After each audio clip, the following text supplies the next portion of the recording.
거리는 작은 파도 보고 마음 약하여 못 가네. 많은 사람이 얕은 물가에서 저 큰 바다 가려다가 찰싹거리는 작은 파도 보고 마음 약하여 못 가네. 언덕을 떠나서 창파에 배 띄워 내 주 예수 은혜의 바다로 내 맘껏 져가라. 자고 가거라 이제 곧 가거라 저 큰 은혜 바다 향해. 자고 내 노래 저 깊은 데 가라 망망한 바다로. 언덕을 떠나서 창파에 배 띄워 내 주 예수 은혜의 바다로 내 맘껏 져가라. 언덕을 떠나서 창파에 배 띄워 내 주 예수 은혜의 바다로 내 맘껏 져. 언덕을 떠나서 창파에 배 띄워 내 주 예수 은혜의 바다로 내 맘껏 져가. 내 주 예수 은혜의 바다로 내 맘껏 져가. 할렐루야. 우리 은혜가 받는 은혜의 바다가 되신 주님을 찬양합니다.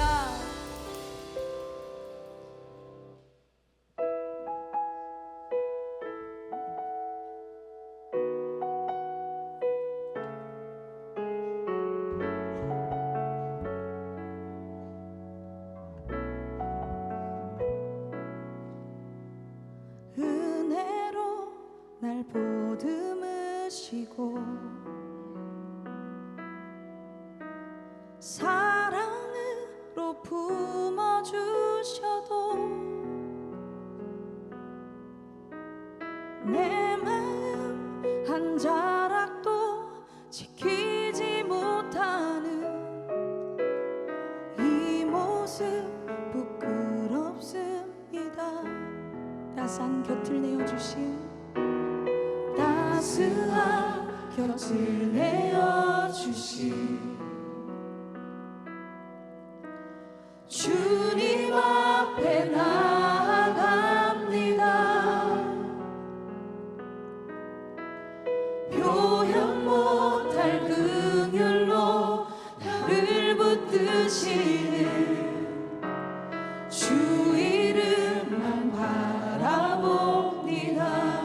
은혜로 날 보듬으시고 은혜로 날 보듬으시고 사랑으로 품어주셔도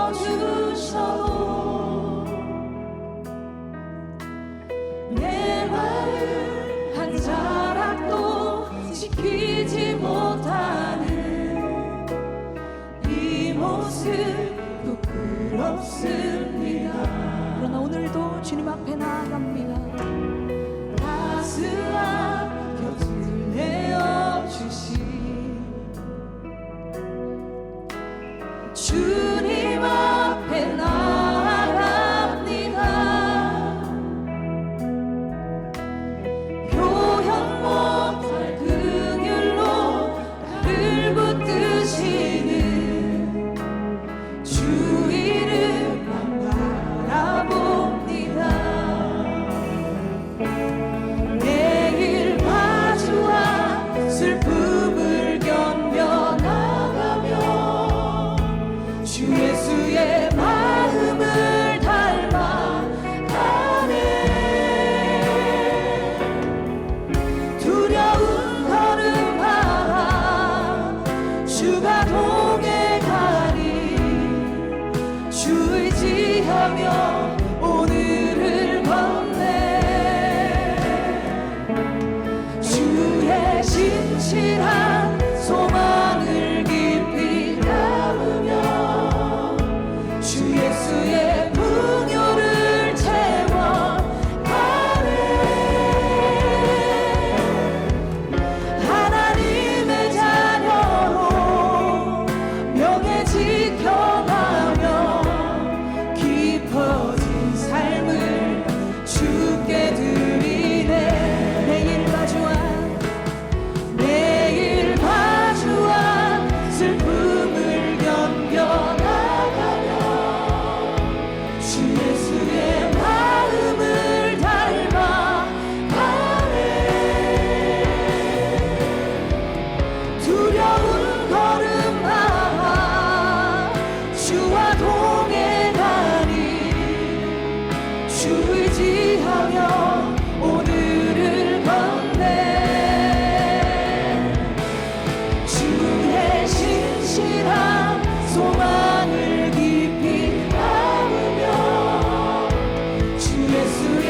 신실한 주의 신실한 소망을 깊이 담으며 주 예수의 풍요를 채워가네.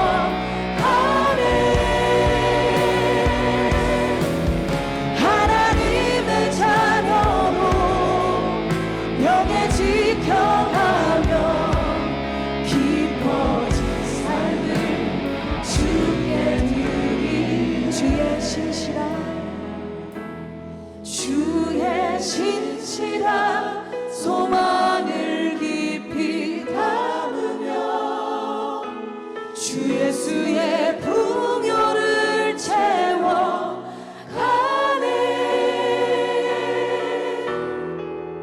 하나님의 자녀로 명예 지켜가며 깊어진 삶을 주께 드리리에. 할렐루야. 우리 주님께 영광의 박수 올려드립시다. 사도신경으로 우리의 신앙을 고백합니다.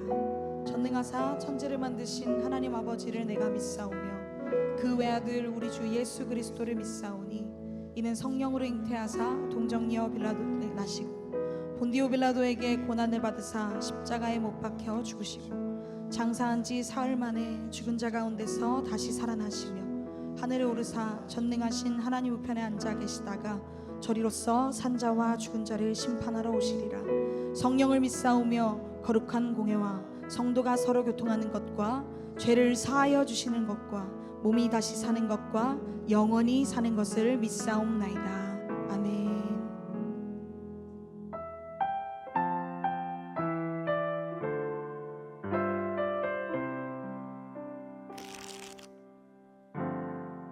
내 형제들아, 너희가 여러 가지 시험을 당하거든 온전히 기쁘게 여기라.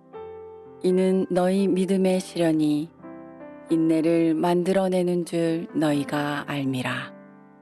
인내를 온전히 이루라.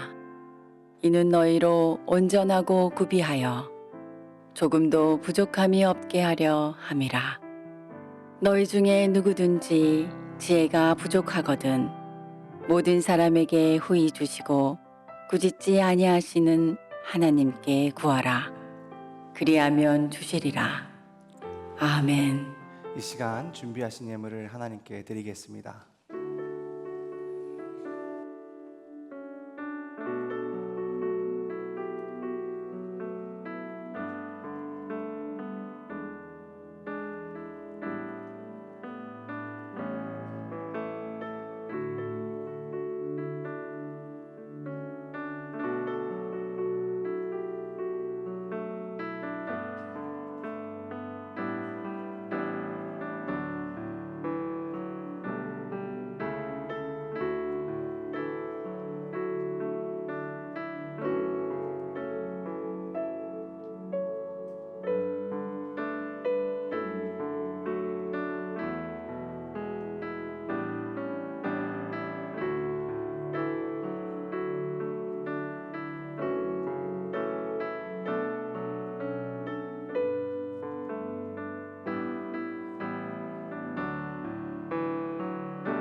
우리 하원이 전하원인데요, 전경배의 원서진의 아이입니다. 집사 아이인데 아들 하원이, 우리 하원을 축하하겠습니다.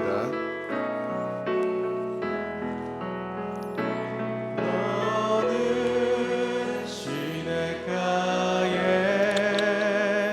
심은 나무라.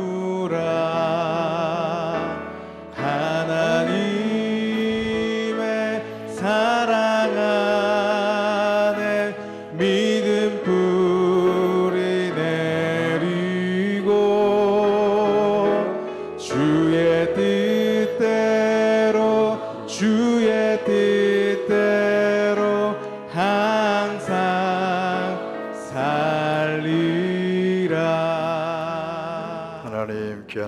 하온이를 존귀하신 주님 이름으로 축복합니다. 아름다운 세상에 귀한 아이를 보내주셨는데 이 아이의 평생에 주의 눈길이 머물고 주의 손길로 인도하는 귀한 아이가 되게 하여 주옵소서.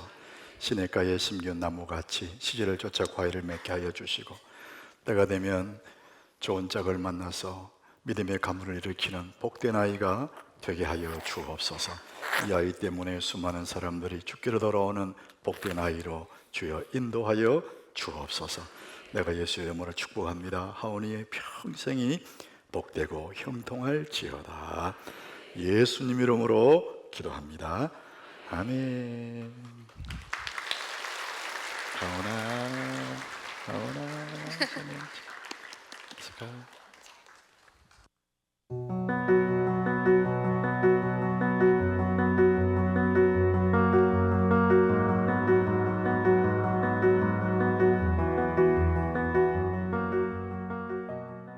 미래에 대한 걱정과 불안도 많았고 제 안에 오랫도록 해결되지 않는 문제들 때문에 마음의 평안을 찾고 싶다는 생각이 늘 있었습니다. 그러다 하남으로 이사하게 되었고 여러 교회를 방문하던 중 하남교회를 만나게 되었습니다. 아직 등록 전이었는데도 목사님과 성도님께서 따뜻하게 맞아주셨습니다. 지금도 신앙의 여정을 걸어가는 중이지만 예전보다 걱정과 불안에 덜 흔들리게 되었고 하나님께 조금씩 맡기며 평안을 배워가고 있습니다. 그동안 신앙생활을 하는 둥 마는 둥 하며 지내는 중에 친구를 통해 하남교회를 알게 되었습니다. 교회를 온 첫날 담임 목사님의 설교 말씀을 듣고 이제라도 늦었지만 신앙생활을 열심히 해야겠다는 마음이 생겼습니다.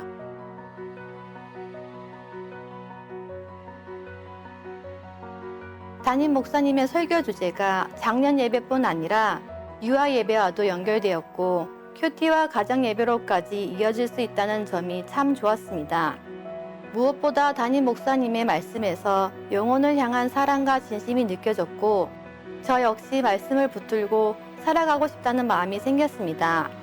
목사님의 설교 말씀을 들을 생각만 해도 마음이 기뻐지고 행복해집니다. 매 주일 말씀을 통해 제 믿음이 성장해 가고 있음에 감사하고 있습니다. 앞으로는 저를 통해 가족들에게도 복음이 전해지고 함께 하나님을 만나 믿음 안에서 살아가게 되기를 기도하고 있습니다. 저 같은 미천한 자를 이렇게 좋은 하남교회로 이끌어 주신 하나님께 정말 감사드립니다. 감사합니다. 안녕하세요. 감사합니다. 자, 오늘 우리 이 두 분은 우리 사부 예배 때 새가족 수료식 있을 텐데 새가족 수료자 94명을 대표해서 우리 김경임 성도님, 안영미 자매님이 우리 교회 온 소감을 말씀드렸습니다. 94명과 함께 우리 하남교회 잘 정착할 수 있도록 여러분들이 격려해 주시고 또 박수 쳐 주시고 기도해 주시기 바랍니다. 여러분 두 주간 잘 지내셨죠?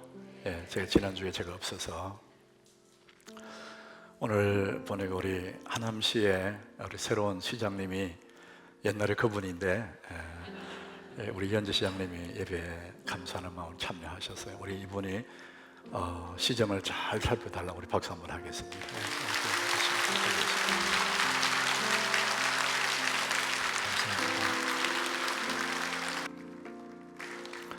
예, 우리 모두의 시장이고요. 우리 하남교회 반 하남교회 교인 같아요. 여러분 편안하게 잘 대해주시고 기대해 주시기 바랍니다. 저는 지난 2주 동안 최초의 기독교 국가 아르메니아, 두 번째 기독교 국가 조지아 땅을 제가 순례를 하고 왔습니다. 귀국하는데 비행기 스케줄이 안 맞아 밤 비행기만 2번 타고 2박 3일을 거쳐서 귀국을 했습니다. 그 나라 가보니까 그냥 이렇게 이루어진 나라가 아니고 순교자의 피가 그 나라를 만들었다 이렇게 얘기하더라고요. 조지아 같은 그 나라도 전 그 국민 인구가 330만 정도, 서울 인구도 안 돼요. 이제 그런 작은 나라인데 10만 명이 순교를 당했답니다. 그 도시에 순교 10만 순교 다리가 있는데 옆에 강이 흐르더라고요. 10만 명을 세워놓고 예수를 부인하면 살려주겠다 앞에서 칼로 사람을 치는데, 이렇게 10만 명이 죽으려면 얼마나 시간이 걸리겠어요? 별 생각 다 되겠지만은 자기의 죽을 차를 기다리면서 그냥 칼날 앞에 죽었다는 겁니다. 그래서 그들의 그 순교의 피가 그 도시의 강을 타고 핏물이 흘렀다는 거예요. 그래서 오늘날에 그렇게 기독교 국가를 이루었다, 이런 얘기를 설명을 듣고, 그들의 흘린 피가 들판에 야생화로 피어났다, 이렇게 설명을 하시더라고요. 문학적인 표현이지만 그들이 이슬처럼 죽어갔지만은 그들이 들판에 야생화처럼 피어난, 정말 그 나라를 보니까 온통 들판에 들꽃이더라고요. 저는 이 두 나라를 방문하면서 그런 생각이 들더라고요. 우리 인생 한 번뿐이고 짧은 인생인데 어떻게 살아갈 건가?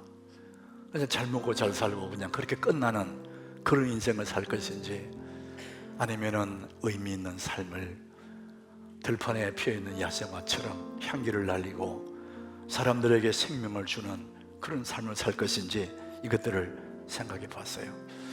이번 달 주제가 성장 여정입니다. 성장 여정. 그래서 제가 6월과 7월 두 달을 이 성장에 대한 얘기를 할 텐데, 여러분, 우리가 얕은 인생 살아갈 수도 있고 의미 있는 깊은 인생을 살아갈 수 있어요.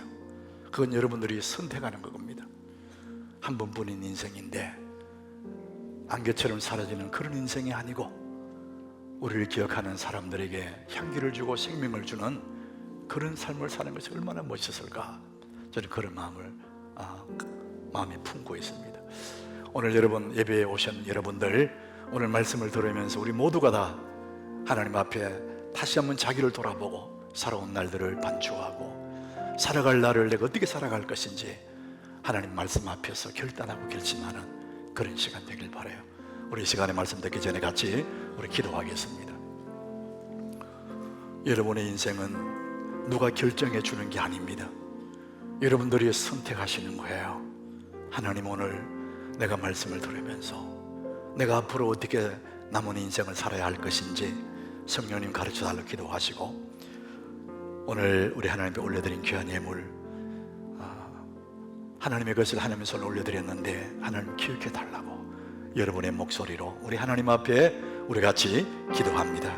살아계신 하나님 아버지, 오늘 우리가 예배하며 말씀 앞에 섰습니다.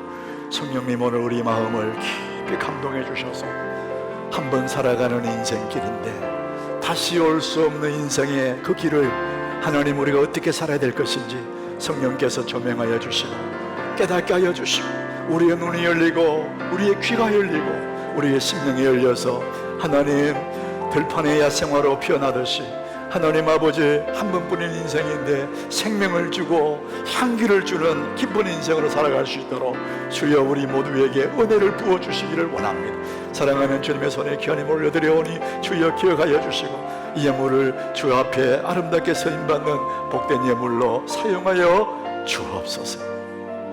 하나님, 오늘도 우리가 예배하며 주 앞에 주의 말씀 앞에 섰습니다.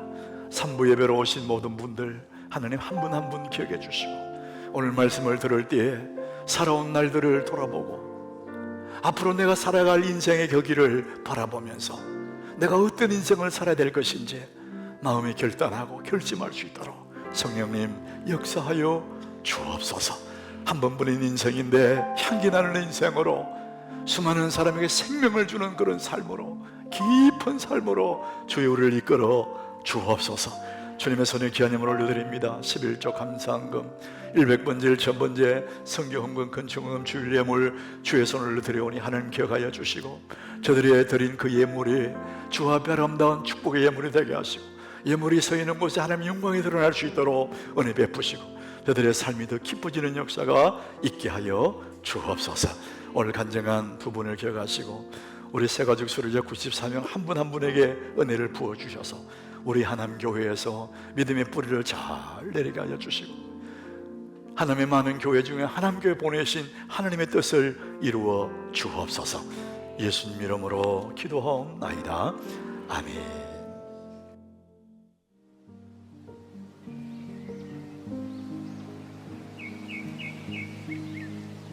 나무는 높이 자라기 전에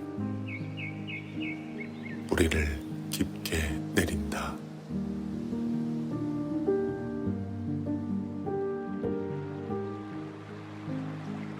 강물은 멀리 흐르기 전에 깊은 골짜기를 굽는다.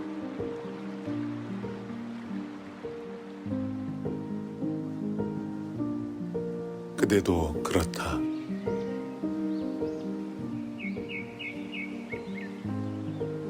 많은 것을 얻고 높이 오른다고 깊어지는 것은 아니다.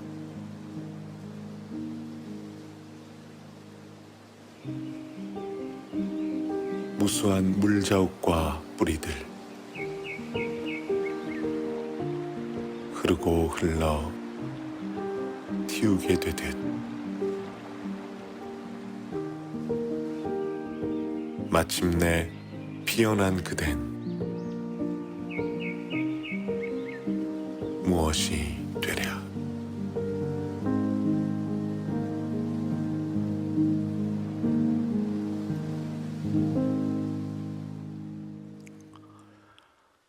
깊은 인생으로 가는 길목에서 여러분, 많은 것을 얻고 높은 곳에 오른다고 해서 깊어지는 것은 아니다. 여러분, 깊은 인생 많이 가진 사람을 말하는 게 아닙니다. 우리 인생이란 목적지에 빨리 도달하는 그런 경쟁도 아닙니다. 우리의 마지막 인생길 끝에 무덤이 기다리지 않습니까? 죽음. 그 죽음에 빨리 도달하는 그것이 인생 경주가 아닙니다.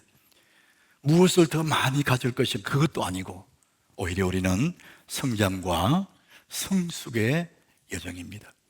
세월이 가면서 더 깊어지고 나이를 먹으면서 더 가슴이 넓은 성장하고 성숙하는 이것이 인생 여정입니다. 그러므로 우리 그리스도인들은 주님을 향한 성장의 여정을 걸어가고 있습니다. 어린아이 때보다 더 깊어진 사람으로, 이전보다 더 마음 넓은 사람으로 성장의 여정이 우리 그리스도인의 삶입니다. 여러분, 이 주제 그림에 이게 너티나무 같기도 하고 도토리나무 같기도 한데, 이렇게 큰 나무도 처음에는 하늘의 씨앗에서 시작되었습니다. 하늘의 씨앗에 땅에 묻혀져서 큰 나무가 되는 것처럼 여러분, 우리 인생에게도 이런 성장의 씨앗이 우리에게 있습니다. 다른 말로 하면 가능성의 씨가 내게 있는 것입니다. 우리 모두는 이 성장의 씨앗, 가능성의 씨앗을 가지고 있지만은 어떤 사람은 큰 나무가 되기도 하고 어떤 사람은 초라한 인생으로 끝날 수도 있습니다. 여기 여러분 주제에 물조리겠지 않습니까? 이 물을 줄 때 내 속에 있는 성장의 씨, 가능의 씨앗이 우물 틔우고 큰 나무가 되는, 여러분, 우리가 이번 달과 다음 달 계속해서 여러분이 성장의 꿈을 꾸시기를 예수 이름으로 축복합니다.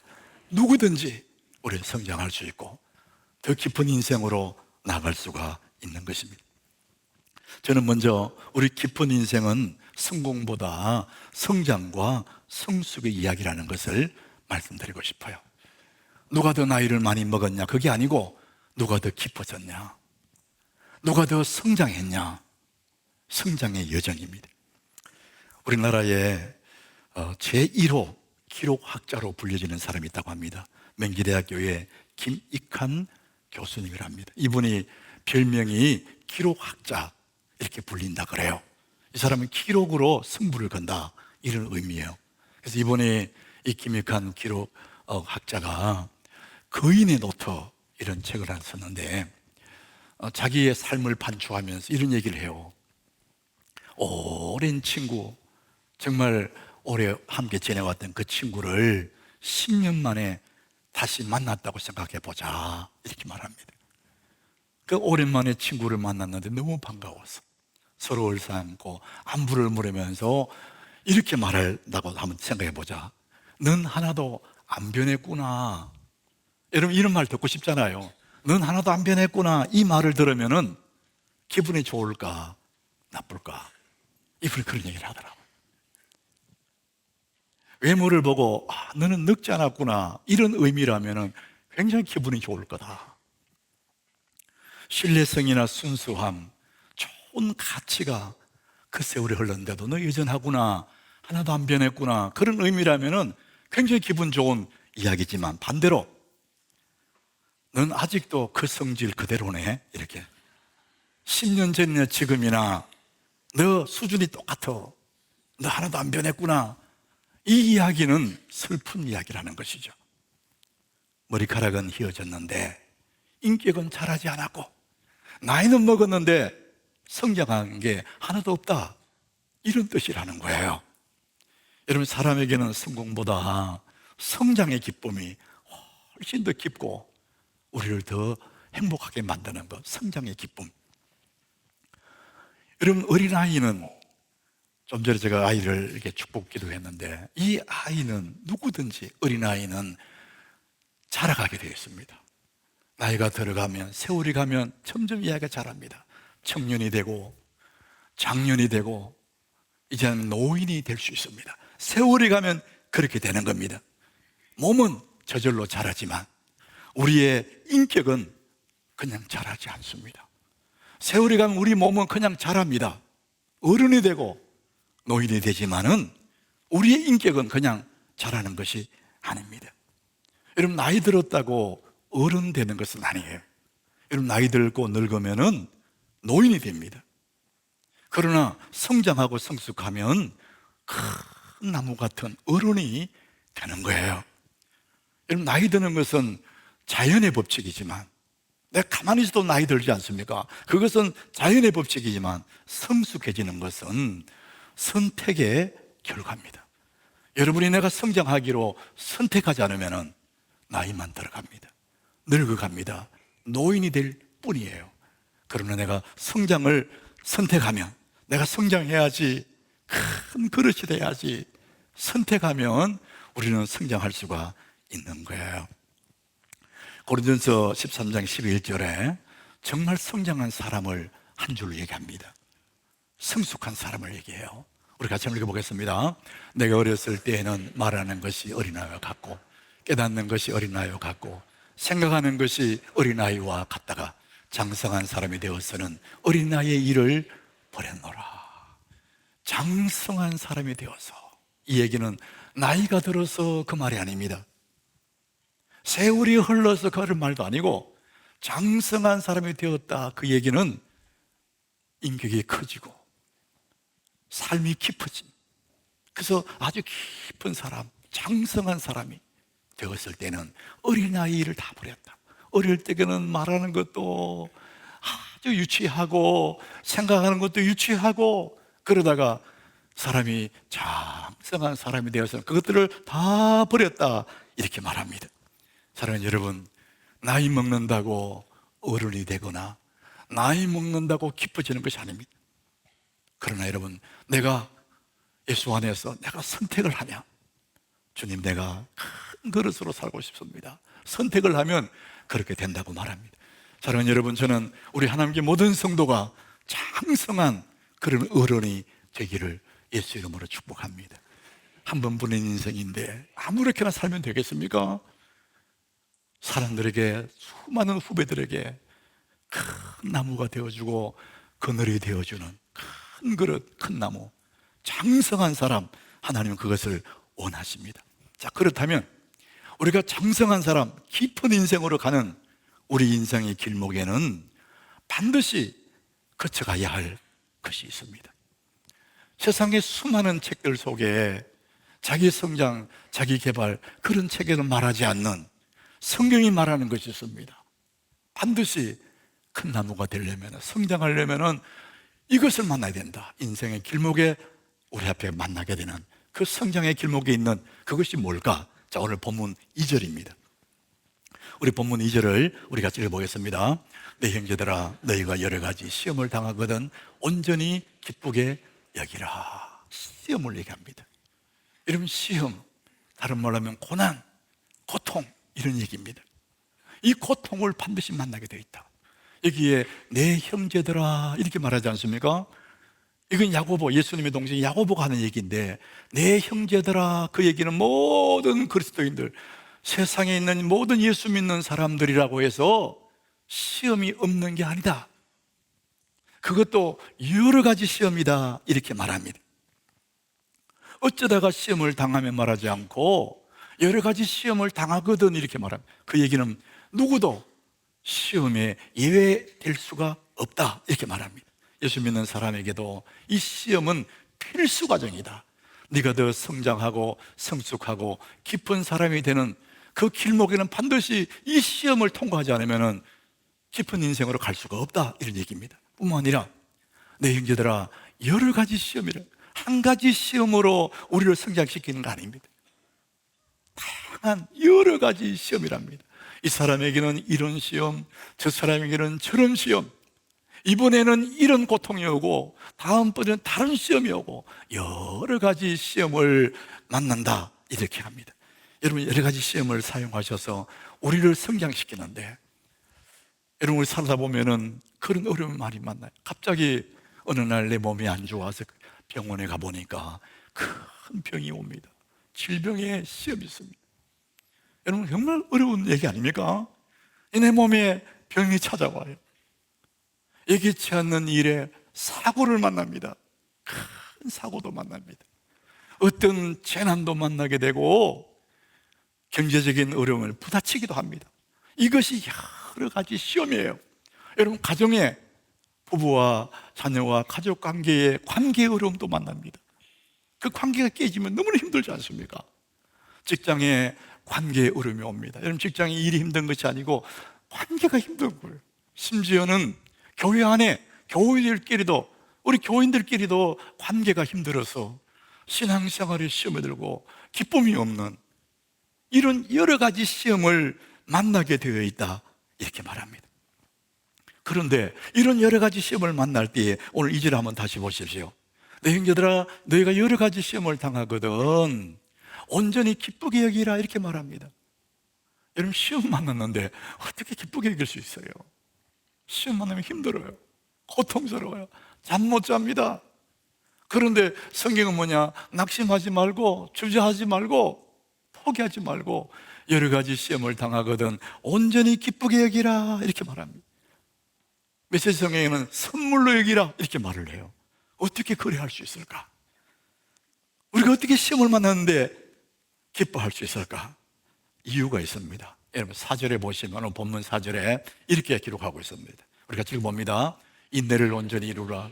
이는 너희를 온전하고 구비하여 조금도 부족함이 없게 하려 함이라. 아주 온전한 사람으로, 부족함이 없는 사람으로 만들어가는 과정에 시험이 있기 때문에 이 시험 너머에는 내가 온전한 사람으로 더 빛나는 사람을 기뻐하는 사람이 준비되어 있기 때문에, 그 가는 과정이기 때문에 이것 생각하고 온전히 기쁘게 얘기를 합니다.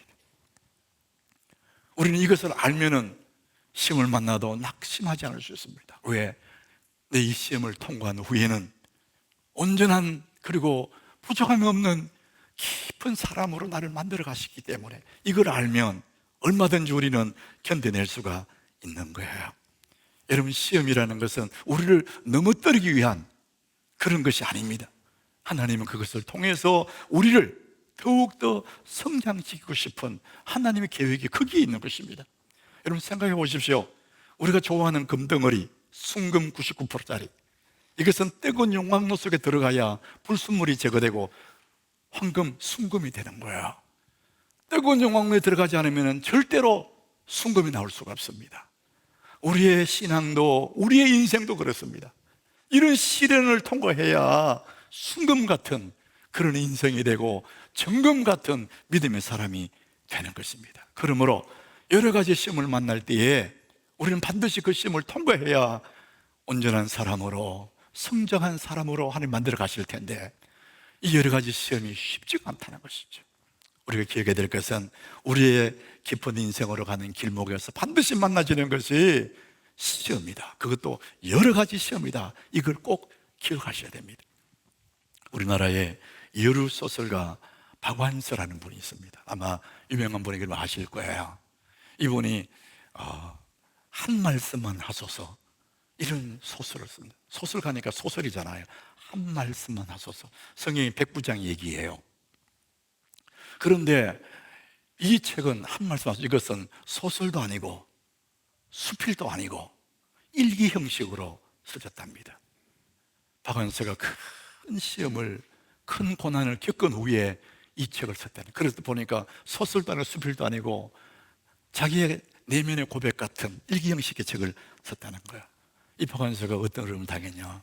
58세 때, 자기 나이 58세 때에 남편을 폐암으로 잃어버렸습니다. 여러분, 우리나라 나이 58세면 아주 더 청춘이지 않습니까? 남편이 먼저 떠나버린 겁니다. 이제 26살짜리 아들이 하나 있는데 그 아들이 의대를 마치고 이제 레지던트 과정에 있는 아들이 있으니까 아들을 의지하고 살아갈 수 있는데 그 아들도 남편을 잃은 지 3개월 만에 교통사고로 잃어버렸다는 거예요. 그러니까 남편 잃고 아들 잃고 세상에 그런 어려움이 어디 있겠어요? 감당할 길 없는, 이해할 수 없는 시련을 만난 거예요. 남편을 잃은 여인을 우리는 미망인이라 그럽니다. 아내를 잃은 남자를 호랍이라 불러요. 부모 잃은 자식을 고아라고 부르는데, 그러나 자식을 잃은 부모를 표현하는 단어는 없다는 겁니다. 억장이 무너지는 너무 깊은 슬픔이기 때문에 그것을 표현할 수 있는 단어는 세상에 없대요. 그래서 그냥 참척을 당했다 이렇게 말한대요. 이 참척이라는 것은 순서가 뒤바뀐 가장 참혹한 슬픔이라는 뜻이랍니다. 부모가 먼저 가야 되는데 순서가 바뀌었어. 자식이 먼저 간 순서가 바뀐 가장 참혹한 슬픔을 참척이라고 합니다. 이 박완서는 참척을 당한 거예요. 그래서 망연자실하고 부산에 있는 딸네 집에 가서 그렇게 근근히 생명을 부지하는데 밥을 먹어도 밥 한 숟가락 입에 안 넘어간다는 거예요. 그러니까 온몸에 변비가 걸리고 밤에는 잠을 잘 수 없어서 수면제를 안 먹으면 잘 수 없는 그런 날을 보내는 거예요. 그리고는 날마다 하나님께 절규하면서 하나님께 대들듯이 하나님 한 말씀만 하소서. 왜 이런 일이 생겼습니까? 왜 내 아들입니까?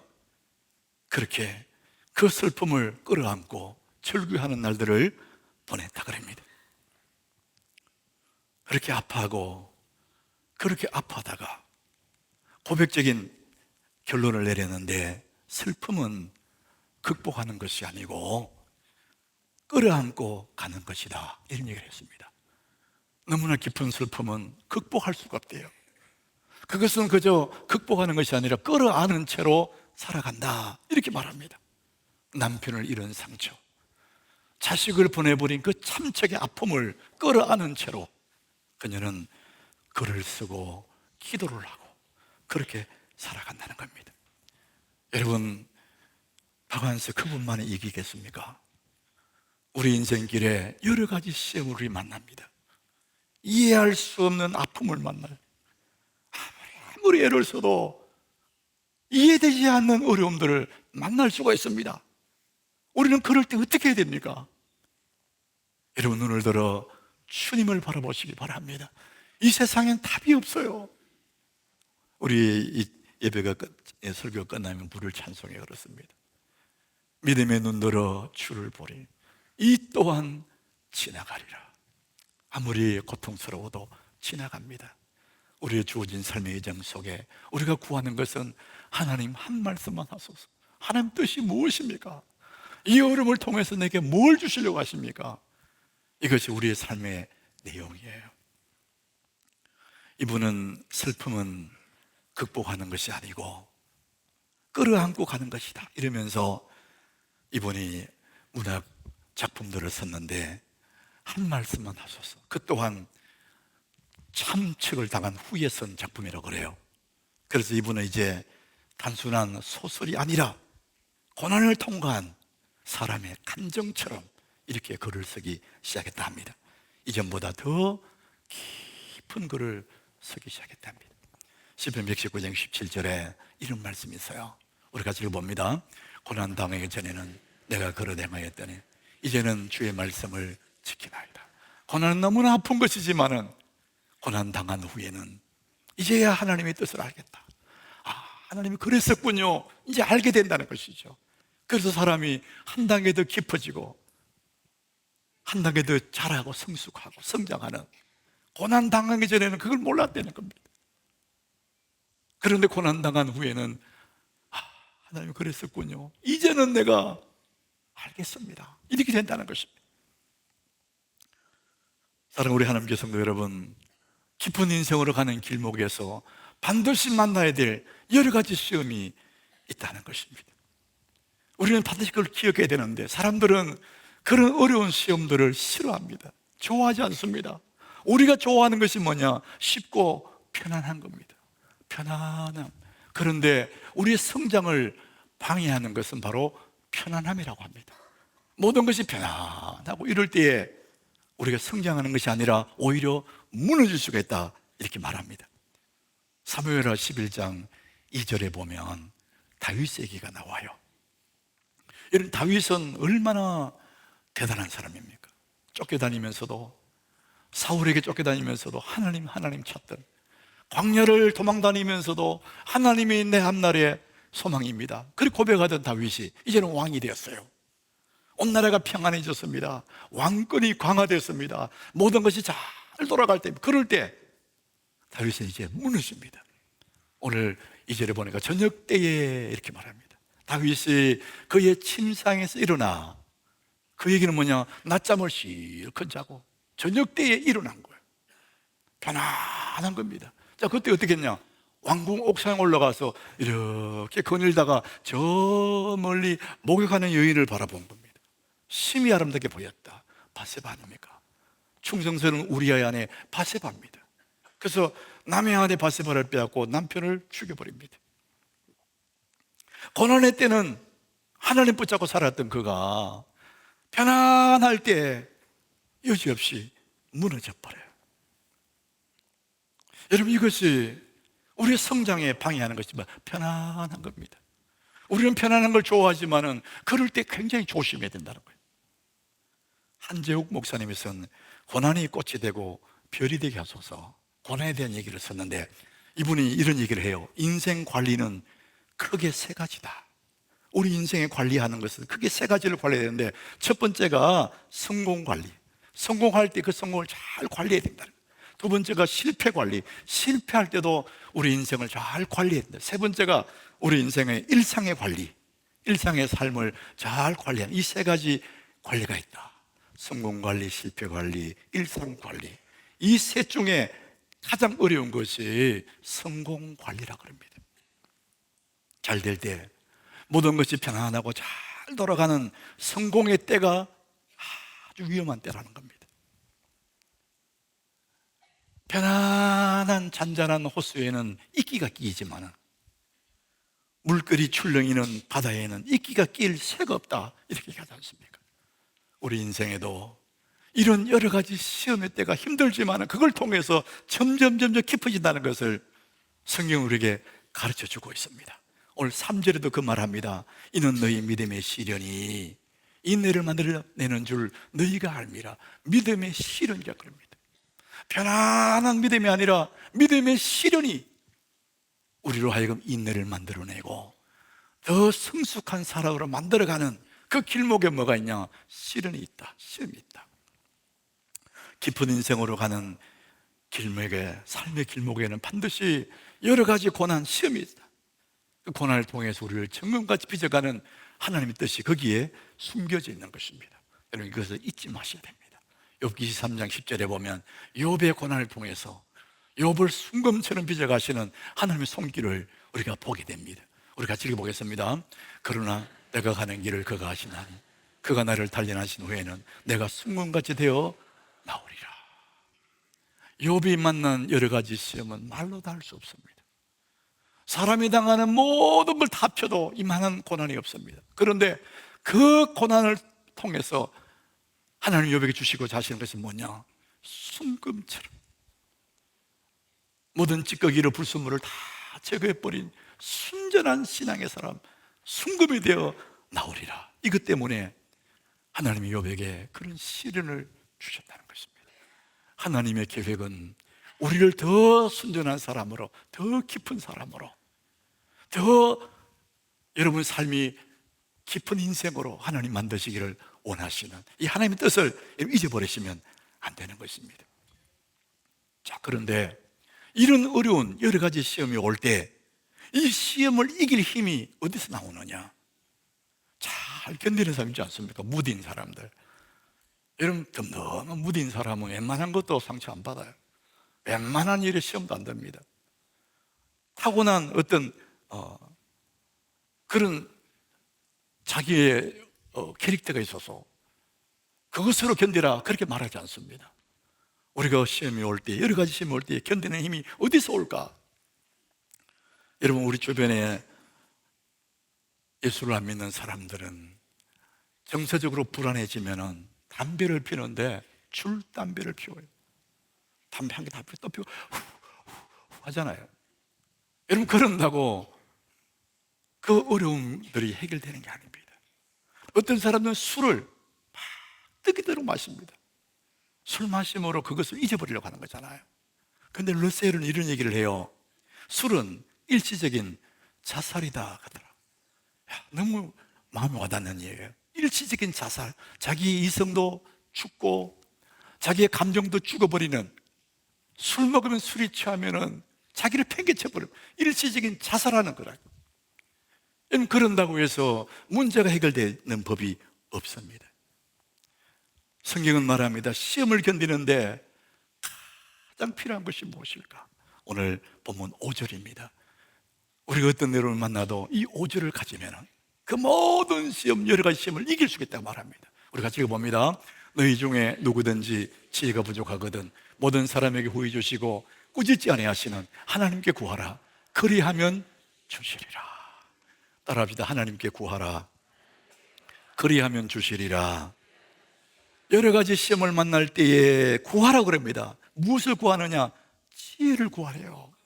지혜가 부족하거든 하나님께 구하라. 여기서 무슨 지혜냐? 고난의 의미를 아는 지혜입니다. 문제가 왔을 때 이 문제를 해석하는 능력을 말합니다. 여러분, 그 문제보다 해석하는 능력이 더 중요합니다. 믿음으로 해석해버리면 그 문제는 아무것도 아닙니다. 얼마든지 견딜 수가 있는 것입니다. 그 지혜를 구하라는 거예요. 이해되지 않는 그 문제 앞에서 하나님께 구하면은 왜 그게 내게 왔는지, 그걸 통해서 내가 하나님 내게 뭘 주실 것인지 해석하는 지혜가 내게 온다는, 그러면 우리는 얼마든지 문제를 이겨낼 수가 있다, 이렇게 말합니다. 여러분, 우리 현대교육에 아주 치대한 영향을 미친 존 듀이라는 사람, 여러분 아시지 않습니까? 존 듀이, 교육학자, 심리학자기도 한 이분이 이런 얘기를 해요. 우리는 경험으로 배우는 것이 아니라 경험을 성찰함으로 배운다. 우리가 아픔을 경험했다고 배우는 게 아니라는 겁니다. 그 아픔을 성찰하는 거, 이 아픔을 통해서 내게 어떤 유익이 있을까? 이런 시련이 내게 왜 왔을까? 하나님께 구하고 그것을 성찰하면서 그 의미를 알게 되면 사람이 불쑥 성장을 한다는 거예요. 시편 119장 71절에 우리가 늘 하는 말씀인데 우리 같이 읽어보겠습니다. 고난당한 것이 내게 유익이라 이로 말미암아 내가 주의 윤리들을 배우게 되었나이다. 고난당한 자체는 유익이 아니죠. 그런데 고난의 이 의미를 알면, 이 고난을 통해서 하나님 내게 주시고 하신 게 무엇인지 그것을 알면은 유익이 됩니다. 이로 말미암아 내가 주의 윤리들을 배우게 되었다. 여러분, 고난이 내게 유익이 되려고 그러면 고난을 통해서 배워야 됩니다. 고난을 만났는데 의미를 배우지 못하면 고생만 하게 되고, 고난을 통해서 그 의미를 배우게 되면 간증이 됩니다.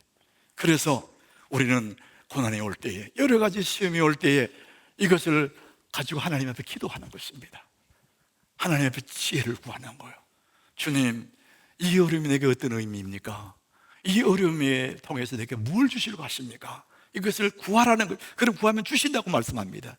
믿음의 눈 들어서 주님 바라보면 반드시 주님이 우리에게 말씀해 주시고 그 의미를 내가 안다면은, 그 문제를 해석할 수 있는 해석의 능력이 내게 있다면은 어떤 어려움도 능히 이겨내게 될 줄로 믿습니다. 우리 삶의 길목에서, 깊은 인생으로 가는 우리 인생의 길목에서 만나지는 여러 가지 시험들이 있습니다. 그 의미는 우리 성도들을 하여금 망하게 하거나 고생시키거나 어렵게 하는 것이 아닙니다. 하나님 마음이 그 속에 숨어 있습니다. 신명기 8장 16절에 하나님의 그 마음을 담아놨습니다. 우리 같이 읽어보겠습니다. 내 조상들도 알지 못하던 만나를 광야에서 내게 먹이셨나니 이는 다 너를 낮추시며 너를 시험하사 마침내 네게 복을 주려 하심이었느니라. 여러분 믿으시길 바랍니다. 우리를 낮추시고 우리를 시험하시는 그 이면에는 뭐냐? 하나님의 선한 뜻이 있는 거예요. 마침내 네게 복을 주려 하십니다. 더 성숙한 사람으로, 더 깊은 사람으로 세우고자 하시는 하나님의 선한 뜻이 크게 숨어 있는 겁니다. 그래서 우리 믿음의 사람들에게 여러 가지 시험들, 여러 가지 고난들은 축복을 가져간, 고난을 가져간 하나님의 복이라는 것이죠. 마침내 네게 복을 주려 하십니다.